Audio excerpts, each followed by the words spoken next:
अब हम पढ़ेंगे पाठ 10। हमारे पाठ 10 का नाम है घमंडी का सिर नीचा।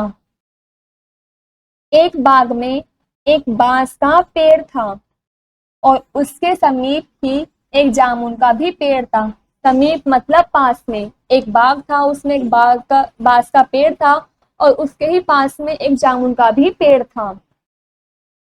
जामुन का पेड़ बहुत मजबूत था, उसकी शाखाएं चारों ओर फैली हुई थी।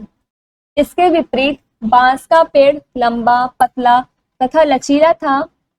जिस दिशा में हवा चलती थी वह बांस का पेड़ भी उस ओर झुक जाता था। एक बार जामुन के पेड़ ने व्यंग्य करते हुए बांस के पेड़ से कहा, तुम तो बड़े आज्ञाकारी हो। फिर समझाते हुए कहा, तुम हवा की दिशा तथा गति के अनुसार क्यों हिलते डुलते रहते हो? तुम भी मेरी तरह शान से सीधे खड़े हुआ करो। तुम हवा से कह दो कि तुम उसकी आज्ञा अनुसार नहीं चलोगे। कुछ साहस का परिचय दो।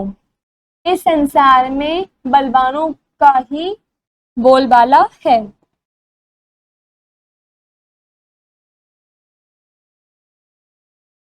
बांस के पेड़ को जामुन के पेड़ की बातें अच्छी नहीं लगी, इसलिए उसने चुप रहना ही ठीक समझा। बांस के पेड़ को चुप देखकर जामुन का पेड़ क्रोधित होकर बोला, क्या तुमने मेरी बात नहीं सुनी? तुम मेरी बातों का जवाब क्यों नहीं देते? इस पर बांस के पेड़ ने कहा, मैं क्या कह सकता हूँ? तुम तो मुझसे बहुत अधिक मजबूत हो, मैं तो बहुत कमजोर हूँ। लेकिन मेरी एक बात ध्यान पूर्वक सुनो। अगर हवा तेज गति से चलने लगी तो यह नुकसानदायक सिद्ध हो सकती है। अगर हवा बहुत ज्यादा तेज गति से चलने लगी तो उसका सम्मान करना चाहिए, नहीं तो बांस का पेड़ अपनी बात पूरी भी नहीं कर सका। तभी जामुन का पेड़ अत्यंत क्रोधित होकर उसकी बात काटकर बोला, किसी भी प्रकार की हवा मेरा कुछ नहीं बिगाड़ सकती, मैं बलवान हूँ।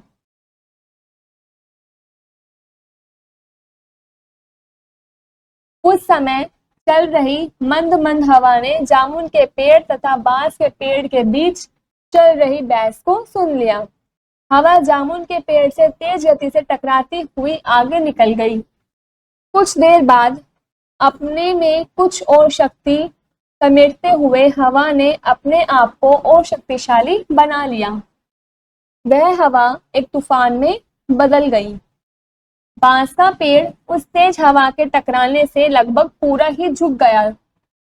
फिर वही तूफानी हवा जामुन के पेड़ से दोबारा जा टकराई।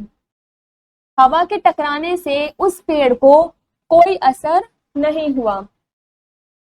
वह ज्यों का त्यों खड़ा रहा, मतलब वो जैसा भी था वैसे का वैसे ही खड़ा रहा, वो हिला नहीं। उस पेड़ को हवा के चलने से कुछ भी असर नहीं पड़ा। उस तूफानी हवा ने फिर से उस पेड़ की जड़ों पर प्रहार किया। इस वजह से उसकी जड़ें कमजोर हो गई। उस पेड़ की शाखाओं ने तूफानी हवाओं को रोकने की भरपूर कोशिश की, परंतु तेज हवाओं ने पूरी शक्ति लगाकर उसकी शाखाओं को पीछे की ओर ढकेल दिया। इस प्रकार जामुन का पेड़ अपना संतुलन खो बैठा, उसकी जड़ें कमजोर हो गई तथा अपना स्थान छोड़ दिया और उसके बाद वह पेड़ धराशायी हो गया।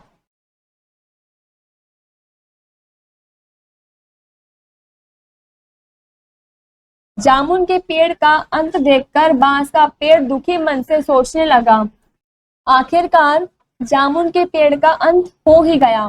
काश उसने मेरा कहना माना होता और हवा का आदर किया होता, परंतु वह तो घमंडी था।